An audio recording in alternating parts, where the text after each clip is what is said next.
in the room and those of you watching online. In a growth-starved economy with few natural advantages and an increasingly competitive global economy, it's difficult to think of a more important enabler than an educated, skilled population. Obviously, that starts bottom up at school and even preschool level, but today we're here to discuss the sharp end, tertiary, post-18 education.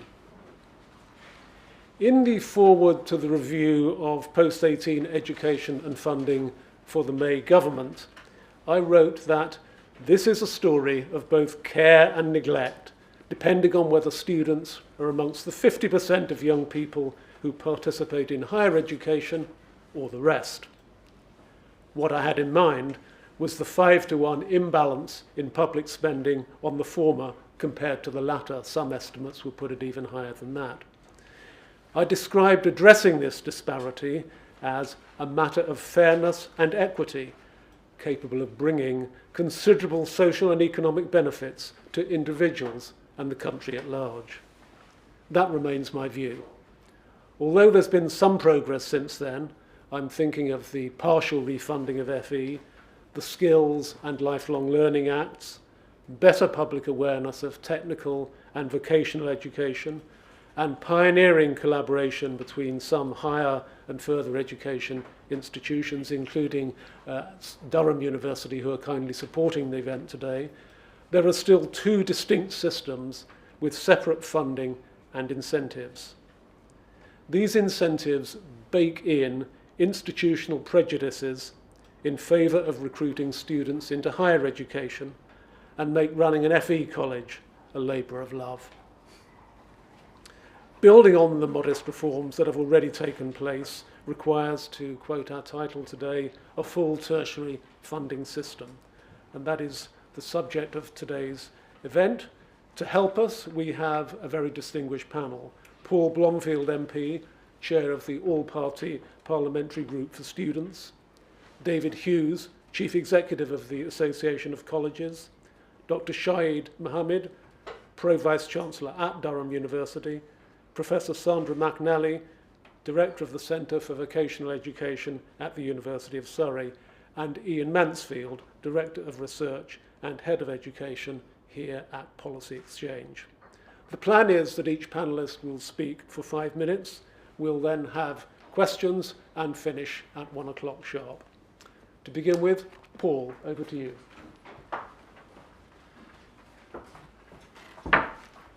Well, thanks very much indeed, Philip, and I think it's hugely important to be having this discussion, recognising the context of a, for too long, underfunded FE sector, an HE sector which has been at least recently well funded, albeit on the backs of students, but now facing very real challenges. A commitment to lifelong learning, but some questions about how the proposal's being rolled out, particularly to my mind in relation to modular funding. So there's lots to address, but we're going to be doing it, I say this as a Labour MP looking forward to the next election, with a broken economy and lots of public spending priorities. So I do think we need to give a lot of thought to how we build a sustainable model of tertiary funding. But I guess my contribution today as chair of the all-party student group is to think about how we support students across all parts of the sector and to make the case that we can't have a sustainable funding model for institutions without addressing the broken model of student financial support. Now, as an all-party group, we've held two inquiries this year. One on the situation for students in HE, one for FE.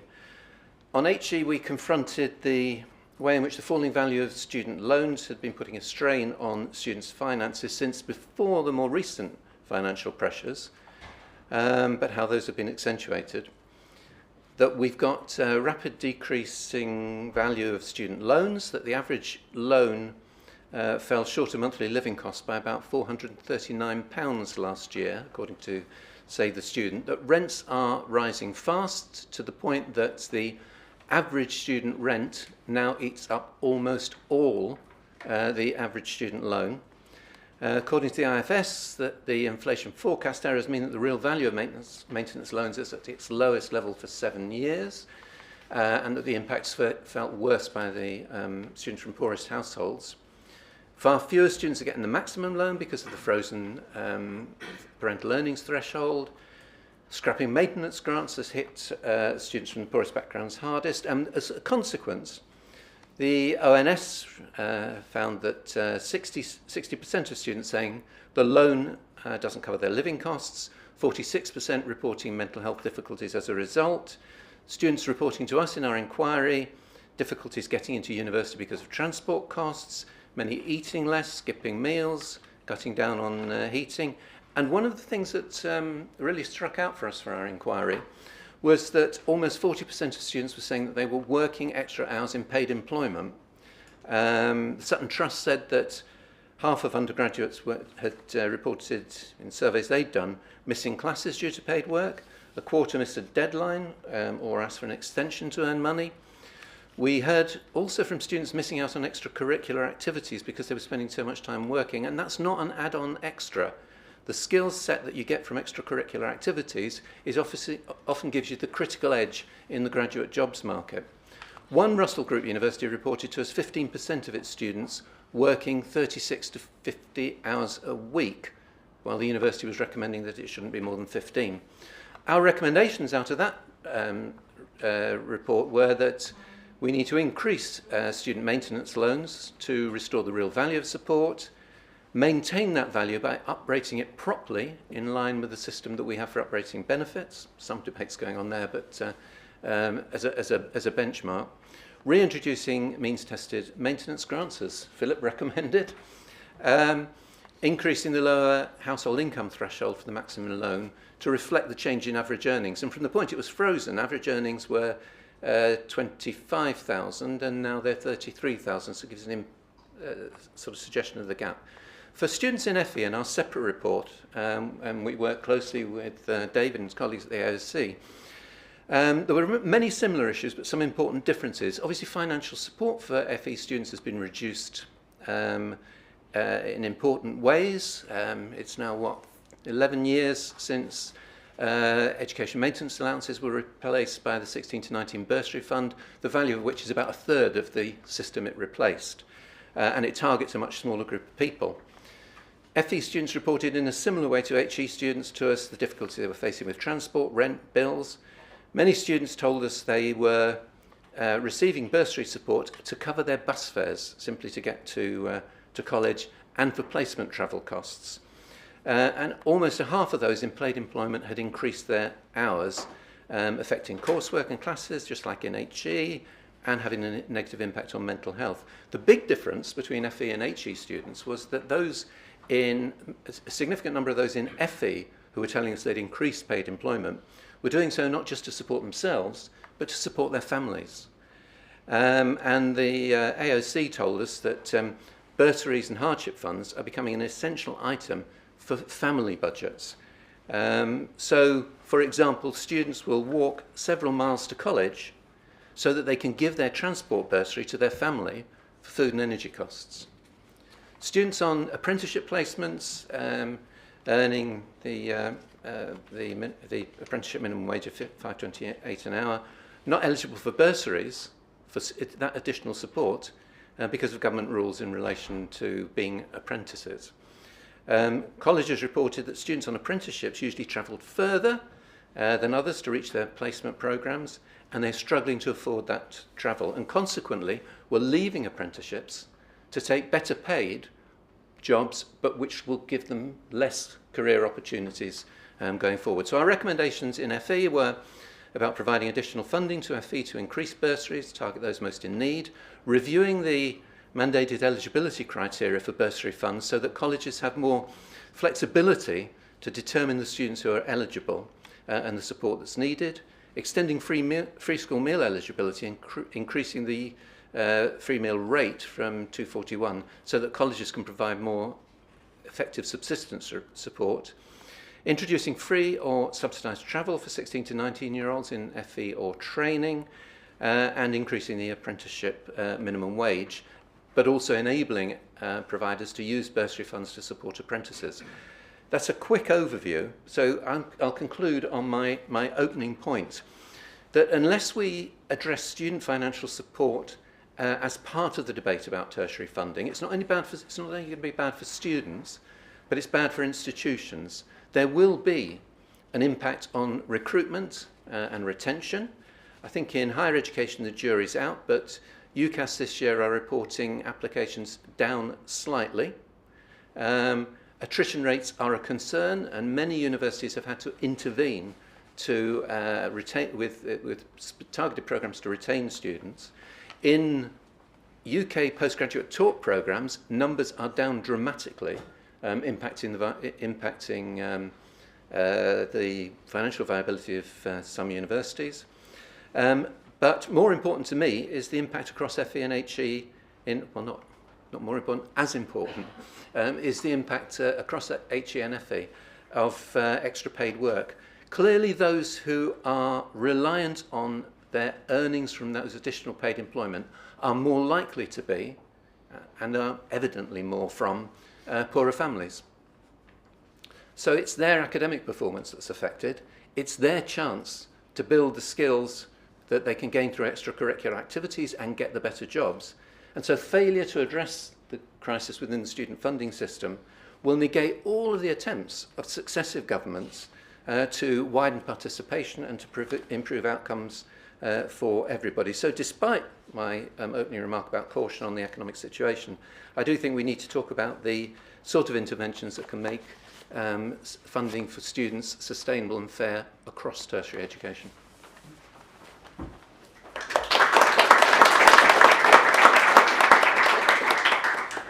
Thank you very much, Paul. We will ensure that becomes part of the debate in the Q&A session. Our next speaker is David Hughes from the Association of Colleges. David. Thanks, Philip. Hi, everyone. Good to be here. I'm going to try to back up the kind of the Augar review. I know Philip doesn't like it being called that, but it's a good shorthand. I was quoting your neglect and care at our annual conference, which was just been the last couple of days. So if I look tired, I am. It's because I've been there. I want to answer 3 questions about this overall idea of a full tertiary funding system. You know, why do we want it? What would it actually deliver that's different? And how do we get there? So really quickly, why do we want it? I mean, I think there are 3 principal reasons why we need it. There's an economic reason. The current mixture of post-18 funding is not delivering the skills that the economy needs. We're just not getting the people into the labour market that are needed. Productivity is still flatlining. Employers are increasingly saying they're not getting the skilled people they need. The big gap probably isn't at degree level. The big gap is probably at that level 3, 4, 5 space, that technical space, and the system just does not deliver that. So there's a really strong economic reason why we need to do something about it. There's a fairness reason, which is, I suppose, I'd encapsulate it and summarise it really quickly by saying if you're 19 and you've got a good level 3 qualification, we as a society say we're going to invest 50,000 quid in you. Okay, it's income contingent loan, but there's absolutely no barrier at that point for a massive investment in your education and all that that brings. If you're 19 and you've not got a level 3, there's hardly any investment at all. And absolutely critically, there's no investment in your maintenance support at all. So if you come from a poor household and you've been through FE and struggled, as Paul described in the report, then you get to 19, you just have to work and you cannot get the training. And you're probably going to end up in a job without any support from your employer. So you're stuck. So we've got a massive, massive unfairness in our society that it's no fault of universities, but it's a fault of the system that doesn't deliver. And then third reason, we know that there are lots of universities struggling financially. Colleges have been struggling financially for years, but universities are starting to catch up. That's not a good thing. I'm not pleased about that. I think that's terrible. But what we've got to do is come together to make the case to government for a whole tertiary approach to this system that delivers for the government's priorities. Otherwise, we're not going to win any more money. And equally, we need a system joined up so that employers know how to invest as well, because employer investment in post-18 education training skills is really weak. And it's partly, I'd suggest, that it's really confusing. You go to any employer and they'll be bombarded by people saying, come to us, we'll deliver this, come to us, we'll deliver that, and they just don't know where to go. We need to make it easier. So that's why, what would it look like that would be so different and so much better? I've only got a couple of minutes. Firstly, there would be better pathways. You know, it's incredibly difficult for employers, but also for learners to work out what they can get, particularly non-traditional. So if you're 18, UCAS, all of the information, advice and guidance, all the marketing publicity that goes out through universities, it's pretty clear what's on offer. If you're not in that bracket, if you're an adult in work, struggling to get work, wanting to improve your career, it's really difficult to find what you need. We need to make it easier. We need to have joined up pathways between colleges and universities that are crystal clear in terms of how you go along them, how you're funded and what the outcomes need to be. Second is that we need it to be for all adults. You know, we need to respect and value learning that's about literacy and numeracy and ESOL and digital skills as much as level 6 and 7 skills, and we don't. But actually the changing labour market and the changing world we live in, the technological changes alone mean that if you've not got strong digital skills, you're just going to be excluded. But we seem to think that's sort of acceptable in some ways in terms of the way we invest. So it's got to be for all adults. And finally, we need to prioritise. There's not enough money. There won't be a big bucket of money whoever wins the next election. So we need to prioritise. So what are we investing in net zero? What are we investing in the NHS workforce plan? What are we investing in digital economy, which is going to be really important for us as a nation? Those need to be prioritised. And then how do we do it? Well, look, the first is that we do need a tertiary system and a tertiary strategy and a tertiary regulator and a tertiary funding system. You know, so all of that will take time.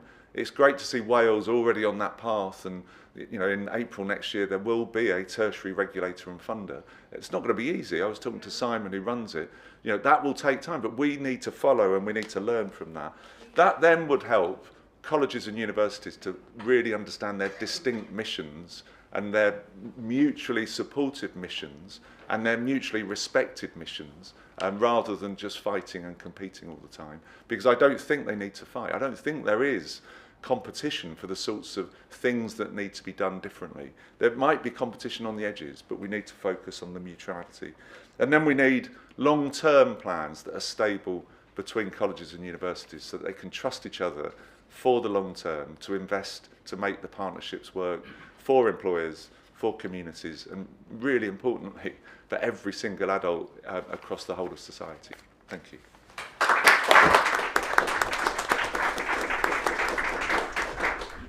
David, thank you very much. We will now turn to Dr. Shaid Mahmood from Durham University. Shaid. Thank you. Hi, good afternoon, everybody. I'm really pleased and really proud that Durham University is able to support this event today. It's something that we've been trying to do more of because we think this is a really important space for universities, and particularly research-intensive universities like Durham University, to be involved with. And a big thank you to panel members and for Sir Philip too, who's chairing the panel today. Look, it's a really, really important time for having this conversation as we run up to the election, and Durham University really wanted to bring some thought leadership to tertiary funding. And having visited the party conferences recently, and Durham University sponsored a couple of fringe events both at the Labour and Conservative Party conferences, we absolutely recognise that a research-intensive university like Durham University has got a really important role at that local and regional footprint to collaborate with others and be really clear that there's potentially huge opportunities in the way that universities like Durham University can engage with colleges and other universities. And increasingly from those fringe events, it's clear that you know, colleges and universities in that relationship are absolutely fundamental and central to skills, productivity and growth. And Sir Philip's work in 2019 demonstrated a real neglect of the post-18 education system. But I think in terms of a response, there's a danger that we might end up becoming quite parochial and focus only on a tuition fee price cap and what model we might need for funding. And I've been fortunate enough to be able to work in and around colleagues from further education and now higher education. So I've been able to straddle that divide across the two sectors for some time now. And I think genuinely we need to perhaps just take a step back and not get too parochial. I think we need to, as David's saying, look at this system as a whole. Because the thing about the educational ecosystem in this country at the moment is it's hardwired to compete with itself rather than collaborate. So we need to start thinking about the needs of those large tranches of learners that miss out on a really good experience in either FE or in HE, and think about tackling some of the challenges quite robustly, really. And I think, in all honesty, I think they are exacerbated by the quality of careers education, information, advice and guidance, which should be, if it operated well, be able to glue those different sectoral interests much better together around the interest of a learner.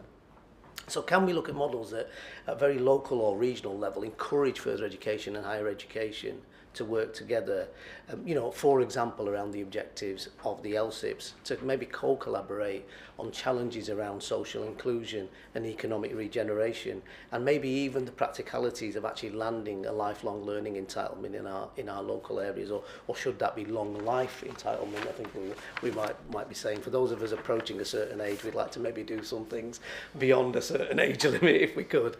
But what we do know is our students have been really heavily impacted, and we see this at Durham University as well, by the cost of living crisis and the maintenance loan. And the fact is that more students spend more than what they get from that maintenance loan just to make ends meet when they come to university, and it no longer covers their needs. So should we be considering some investment in that area, but looking at it differently? Now, if I've got the figures right, and we might argue about some of these, but with some 45 billion pounds of expenditure in universities and around 7 billion pounds in further education colleges, should we be thinking about how we spend the totality of that funding differently, and maybe think about what that might look like for a university and an FE college collaboration at that very local level or at that regional level, and think about what return on investment we're receiving for the way that we're spending that money now, and how we might maximise it locally, perhaps by looking at different models that better support the economy, the society, but also our learners. So I think there's three opportunities out of this, really. Number one, what is it that colleges are best focusing on, and what is it that universities can best focus on in those regional collaborations? And there's great examples now starting to emerge in Exeter, with the college and the university thinking about a memorandum of understanding. Loughborough are also university and college moving in that direction, and we've been really fortunate to develop relationships with our 4 further education colleges, general further education colleges in Durham County, and their principals and our Vice-Chancellor have met, and we're now working towards some kind of agreement that ties the better outcomes for learners in Durham County together through a better collaboration between university and colleges, and maybe something that we can put through our articulation agreements. Secondly, widening access and participation. That social inclusion objective is important to FE, and it's important to universities, and particularly to Durham University. So is there an opportunity there to think about how we might work across the divide much better? Universities are major employers. We can do all sorts of stuff about offering jobs, apprenticeships, taking on T-level placements, and these are real practical steps that we can do to help bind us closer together and start to develop relationships and get to a place where we can trust each other. And finally, I think research and development, both in science and technology, but also in the work that we do around arts and the creative side of things. There's huge amounts of opportunity there for colleges and universities to work together about regenerating places, working through regeneration strategies, particularly through devolution, but we can practically work together around things like the green agenda and climate change, and also artificial intelligence, research and development, connecting with practical skills development and delivery in a locality or a particular region.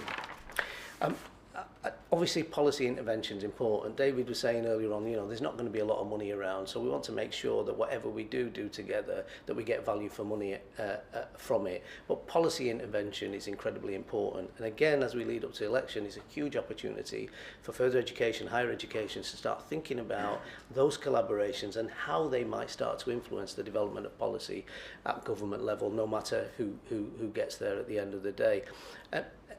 But I don't think we necessarily have to wait for government to start shaping this for us. I think we can kind of get on with it. I've got great leadership in place in further education colleges and university. I think it does require a will. I think it needs us to suspend some of the defensiveness that we've got around the organisations that we lead. And a real focus on those kind of real practical interventions that help us to develop those relationships and trust. But primarily it's about providing the opportunities to improve the life chances of local people. I also think, though, it needs colleges in further education and higher educational institutions to really inject a sense of working across a system together, systems leadership, and enable colleagues to work not just inside their own organisational boundaries, but work across other organisational boundaries to better bind collaboration around regional footprints. Thank you.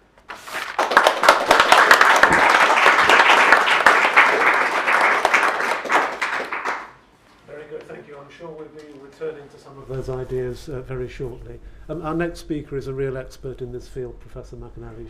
Sandra, over to you. Thank you very much. Well, to start with, I just want to reflect a little bit more, as the panel already has, on why we need a more highly skilled workforce. And this is because we just have too many people who don't end up with a good upper secondary education. That means education to level 3. We don't have enough people who go into tertiary education to find as level 4 and above. And that seems to be holding the economy back. You can see that the employer demand for high skills in terms of wage premia, whether you look at educational qualifications or whether you look at skills, which tend to be the skills associated with higher levels of education.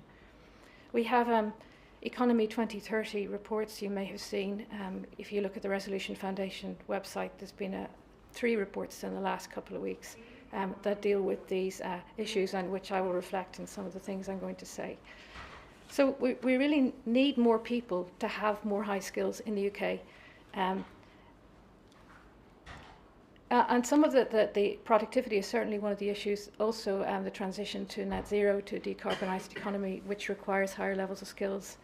And also resilience to shocks, like COVID, but like generative AI. So we need people to leave education with a really good set of skills in education, such that they're able to retrain in later life, as they surely will have to do because of that. So therefore we need really well-funded education in initial education and opportunities for retraining later on. Now, this panel, the mission, I think, was to talk about tertiary education, but it's interesting, I was talking to somebody before this about what is tertiary education, and when we've had the discussion, it's clear that we talk about different things. This is a problem, and maybe this is something that reflects a deep problem that we can't really, even though we might be experts, define it. Like we're talking about different things, so we're talking about tertiary education. Does that mean all post-18 education, even adult education that's level 3 or apprenticeships? Does it mean FE and HE? Does it mean further education, higher education? But further education does loads more than tertiary education. Further education is 16 to 18 education, adult education, community education, loads of different things. And it's quite different from the mission of higher education institutions. So I think it would be helpful to maybe reflect on what do we mean. I think it's helpful to think, for myself, I think it's helpful to think of phases of education, how they're funded.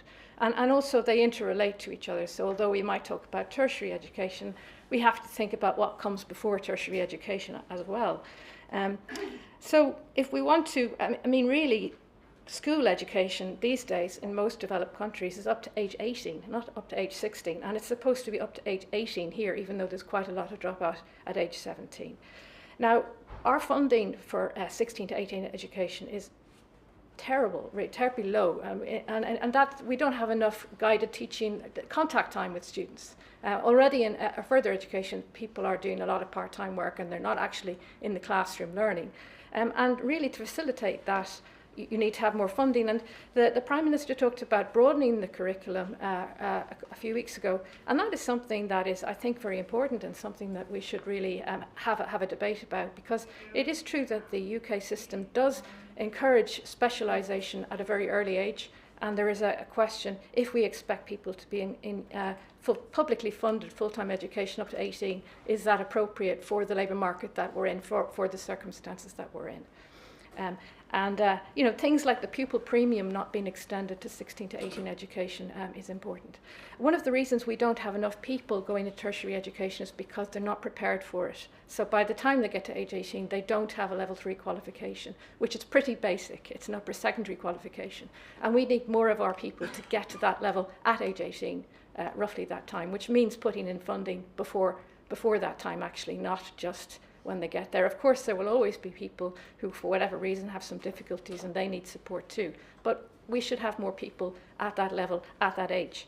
And then in tertiary funding, it does make sense to have tertiary funding. By that I mean level 4 to level 6. So high level tertiary that's what I mean. It's the sort of OECD type definition of tertiary education, level 4, level 5, level 6. And we have a pitiful number of people doing level 4 and level 5 education. There's just not the provision there for it at all. And this was very insightfully discussed, Philip, in your review. To make that more things on a level playing field, that was the background to the learning entitlement, the lifetime learning entitlement. That would at least put things on the same footing, so that basically institutions and individuals shouldn't be preferring a degree over a diploma simply because the degree gets a more generous public subsidy per year, and that shouldn't be the case. You shouldn't be making decisions on those grounds, and these things need to be better linked with each other. Level 4, you know, ideally you want your sub-degree qualification to somehow relate to your degree level qualification, and that to feed back into what people do at level 3. So the T-levels have been developed without much thought, it seems to me, for what comes later in terms of their education. How does that feed into technical qualifications that you might need to do for the labour market at levels 4 and 5? And the question is, are some of these reforms enough on their own? And probably not enough on their own, though they're a good starting point.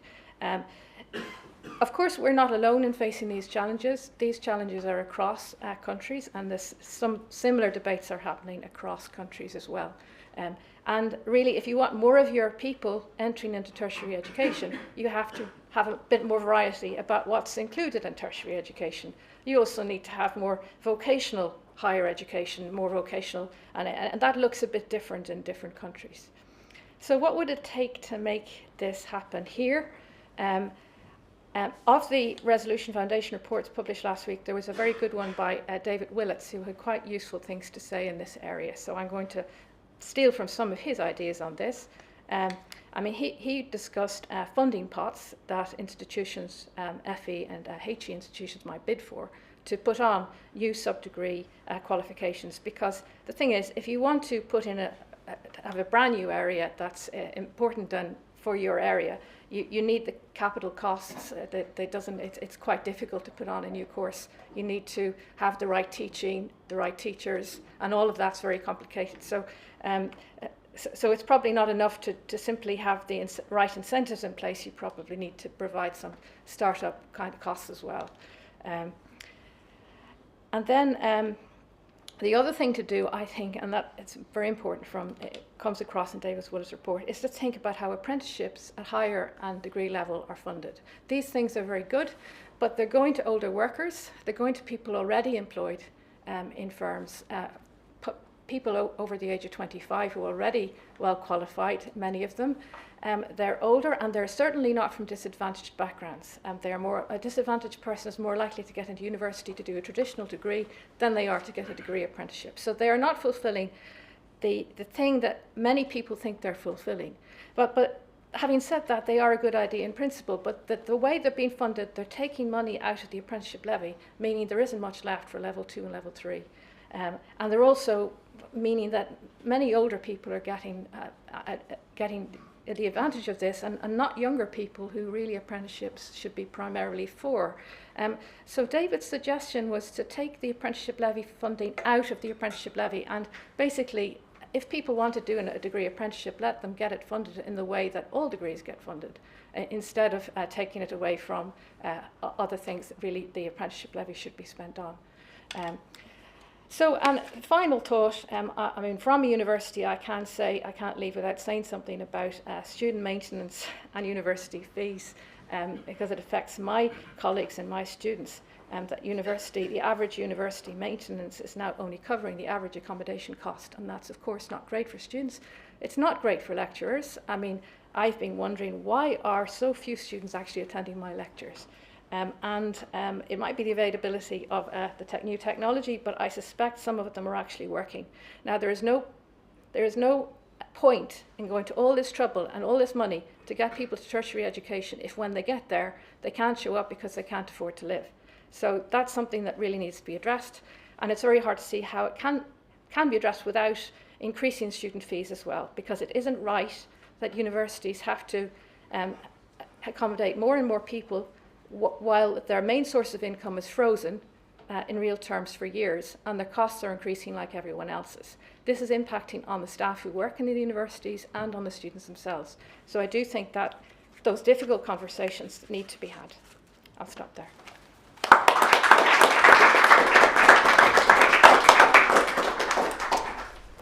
Sandra, if you'd been the last speaker, I could have said that we started with students, with Paul, and finished with students, with you. But actually, you're not the last speaker. Our last speaker is Iain Mansfield from the Policy Exchange. Iain. Thank you, Philip. And I'd like to say a big thank you to Durham University for sponsoring this event, a companion event to the one we held earlier this year, which we're very glad to have been able to put on, both looking at first higher education funding and then broadening it out to tertiary funding, and also to thank our chair and our panellists. I would say there are some reports by both Durham and by Policy Exchange at the back of the room that I would encourage you to help yourself to at the end. Now, so much has already been said about a tertiary funding system and what it would mean.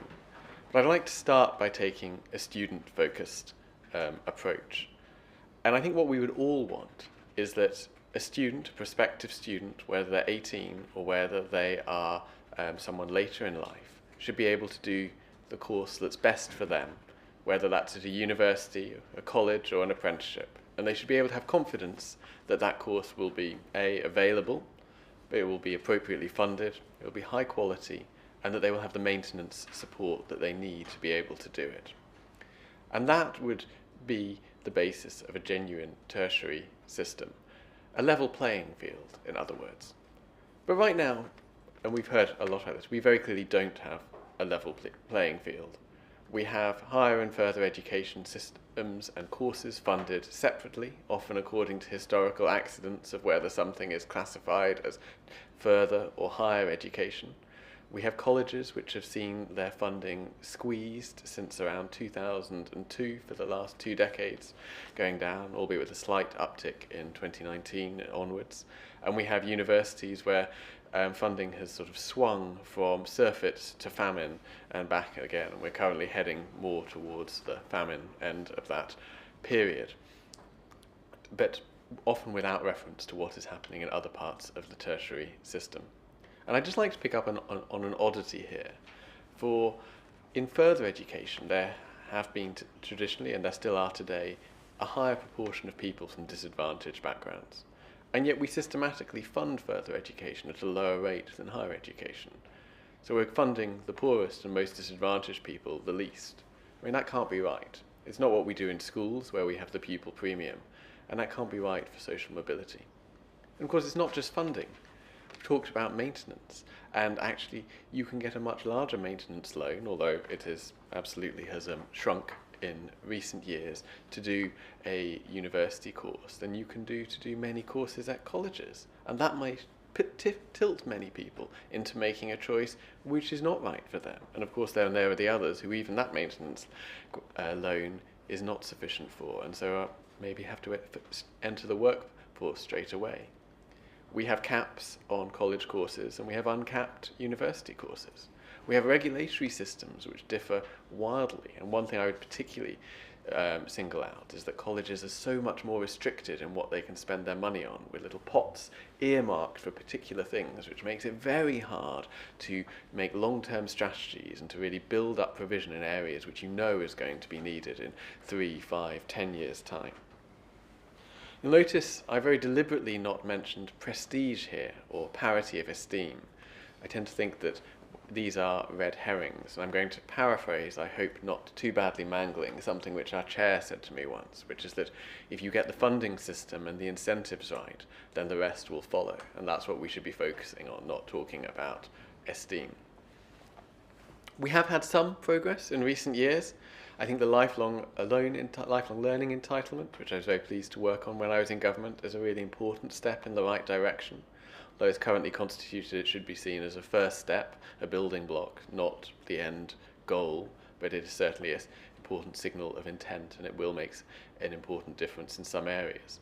And of course, universities and colleges have begun working together more and more, sometimes through formal arrangements, sometimes through informal ones, to cater to the students in their areas of need.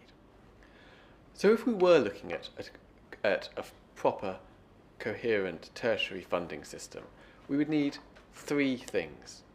The first is coherence of funding. I don't mean identical funding. We would always want to fund an engineering qualification more than a maths qualification, just because an engineering one costs more to teach. But I would like to see funding allocated on the basis of cost and of need, not on whether it's historically been classified as higher and further education, or in which institution it takes place. It would be great to see a government or a political party committing to, over a 10-year period, eliminating the per-student funding gap between further and higher education, and it would be even better if that could be done on a cross-party basis. Secondly, we need coherence of student support. Again, this doesn't mean identical. It's absolutely reasonable that student support should be means tested, for example, or that those living away from home should get more support than those living at home. But we should see people able to access the maintenance support, certainly loans, potentially grants, whether they are studying a vocational course at a college or something which has been traditionally classed as higher education at a university. And we need that maintenance support to be enough to enable people from whatever background to take up the course that they are qualified for and is right for them. And thirdly, we need coherence of regulation. I don't think anyone could look up at the landscape of regulatory bodies and overlapping landscape of regulators, regulations, and various sort of data requirements, and think that is ideal. Of course it's not. It's grown up historically, and it creates cost, it creates bureaucracy, it creates confusion, all of which takes time and money away, which could be spent on students. And so that again is an area we should work for simplification. There isn't a single silver bullet here, but if we could keep coherence of funding, coherence of student support, and coherence of regulation together, and work towards that over the next years and as we go forward, ideally across any potential changes of government, to keep that in mind, then I think we would have a better system that worked for students and that worked for the economy overall. Thank you very much.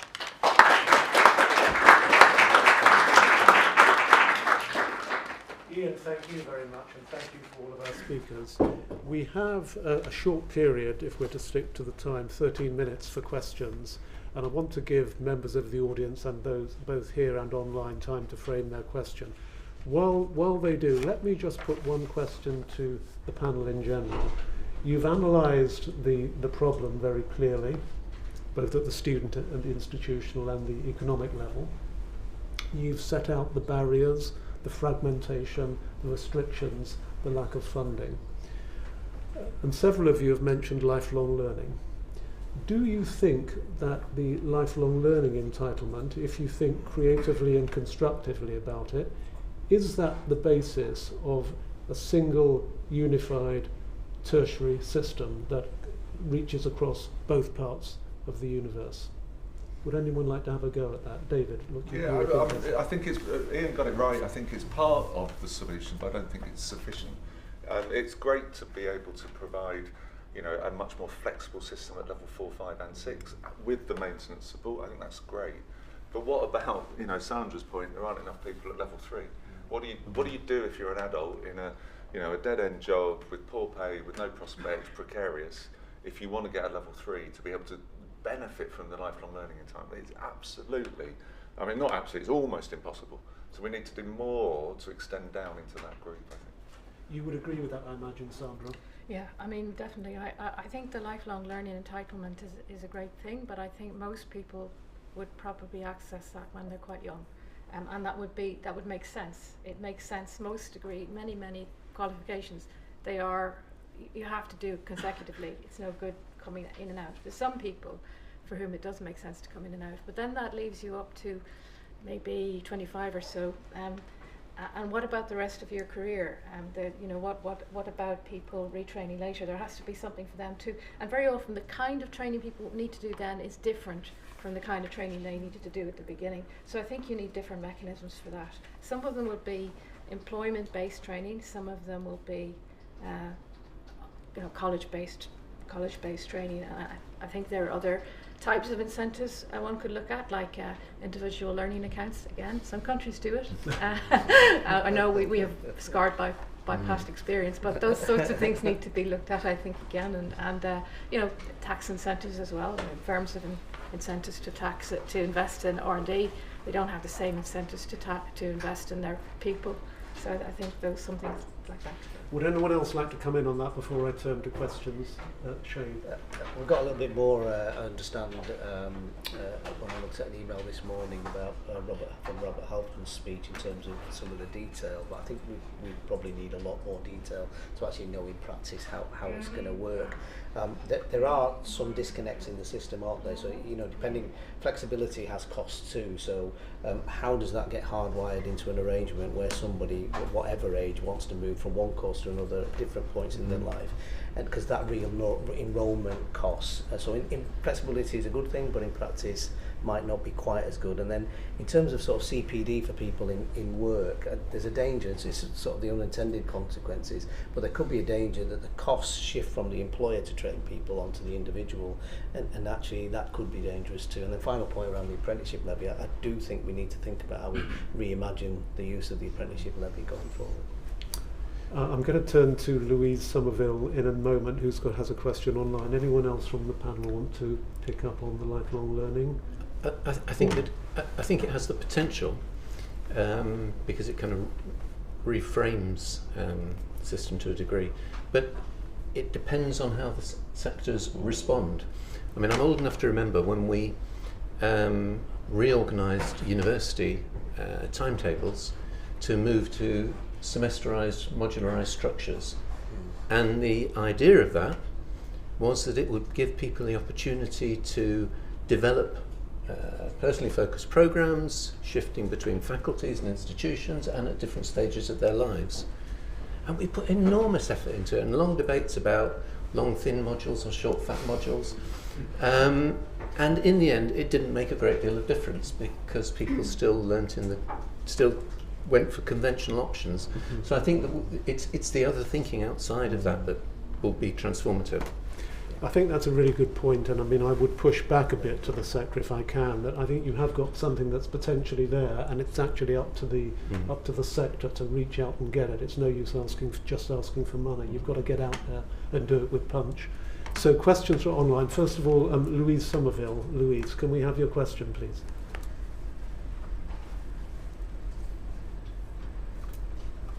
It sounds like not. Anything from technology? Is there a question in the room meantime while we wait to hear from Louise? I've unmuted. I thought it was in your power, not mine. Can you now hear me? Yes. Excellent. Louise. Right, so I'm mother of a young person. He is year 10 in the local secondary school, which does not have a sixth form. There are very few sixth forms here. I live in Somerset, it's rural. And one of the things I don't think the panel have really talked about is the difference between young people who are accessing post-school education, well, post-16 education in rural areas rather than urban areas, because my friends with children in cities, there are sixth forms in their schools. We don't have that here. My son wants to travel to a college in Taunton, which is 3 hours on the bus. He's happy to do that, but it is going to be really expensive. And I don't believe that what is compulsory education up to 18 should be funded by me is travel. I believe there should be funding for travel. Thank you. Thank you. That's a very powerful story, a very powerful question. I'd like to offer that to Paul to respond to, please. Well, I think there are a number of issues there. I mean, one is certainly the issue of travel, which came out very strongly in our inquiries, and particularly in relation to further education choices. And the variations between travel costs and where people live is clearly having a very significant impact, and we've got to address that issue. And one of our recommendations was about providing free travel for 16 to 19-year-olds in educational training. I think there is a wider issue in terms of the student funding system, where the insufficient income is driving people to make different choices, and increasing numbers of those going into university are choosing to study from home, to stay at home to study, because it reduces costs. Now that's okay, probably. I would argue not to be driven for that reason, but you can get away with it if you're in London, or if you're in Sheffield, or if you're in a big city. It is so limiting for choice if you're in a rural area or small town. That's terrific. Thank you very much for the question and the response. Now still turning online, we have 40 or 50 people in the room here, but no one's put their hands up yet, so we'll turn to Lucy Hare, please. Your question. Oh, hello. Lucy Hare from the Higher Education Policy Institute. Most polling shows that parents, and especially mothers, want their children to go to university. It's a huge aspiration. How does the panel square that with their well-explained calls for more funding and support for other sorts of tertiary education? Thank you very much for that very interesting question. I think that's right up your street, David Hughes. Yeah, no, it's a great question. I mean, I think that polling is true. More recent polling, though, by Public First suggested that the electorate are really keen for local skills and apprenticeship opportunities. So I think you have to be careful what you read from the polls. I think it's balanced. I think that in reality, of course, people aspire for the best for their children, and they've been, I suppose, sold a line, really. I think that the only answer is to go to university, and that's your golden ticket. It's a great way to get on in life. I did it. I'm really pleased I did it. You know, it helped me. But equally, we can point to thousands and thousands of people who went through an apprenticeship route and got a golden ticket and are in fantastic lives and fantastic jobs. So we just have to be careful. I think the polling that you talk about doesn't negate from the fact that we just don't have enough opportunities for young people of all across the whole country, and adults across the whole country. We need definitely good pathways into universities and degrees and HE and colleges, but we also need other pathways as well. I go back to what I said at the beginning, that the system's not delivering what the economy needs. It's not delivering a fair set of outcomes. It doesn't deliver opportunities for adults, particularly in low-paid jobs. So it's about balance, I think, and we need it all, and we need to make the case much more strongly to Treasury and to employers. It's an investment with a fantastic return.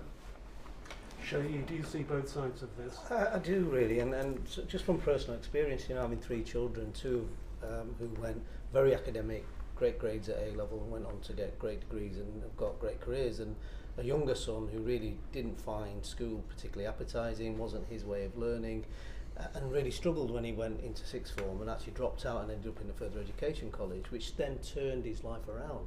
So this is a plea for those individuals who don't really feel ready to go to university at 18, but now at 22 years of age he's saying, actually, I could have gone to university, I am okay, I can achieve these things, it's just that I wasn't confident at that time and wasn't quite ready. And we've got to remember, some young people, particularly at that age, 16 to 19, some young people still don't only get a level 2 at age 19 rather than at 16. So what about them? And I think that's where lifelong learning entitlement could play a massive part if we do it well. I'm just not sure whether we'll be ready for it in 2025. And as I was saying to Iain in the margins earlier on, we just need to think about how we tailor the system to more effectively benefit those people. Let's think about that. Time for just one more question now from the room, please. Quick question and a quick answer.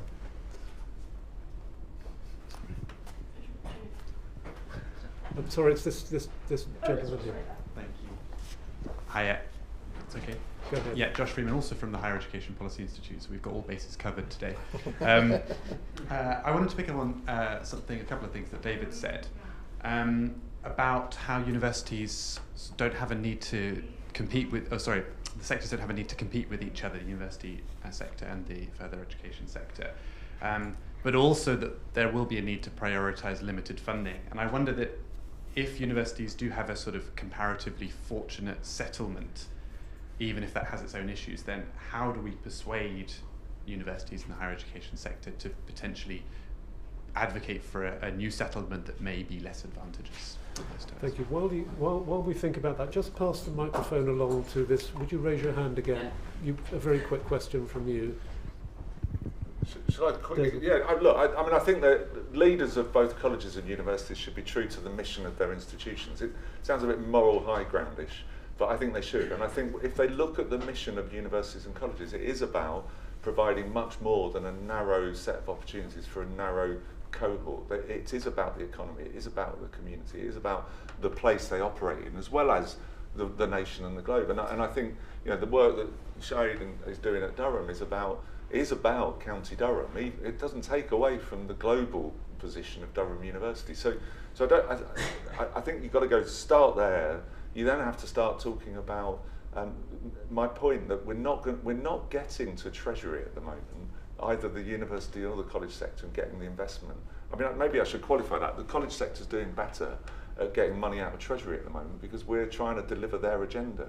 The university sector needs to come with us. We need to join together to make the case for a tertiary funded system.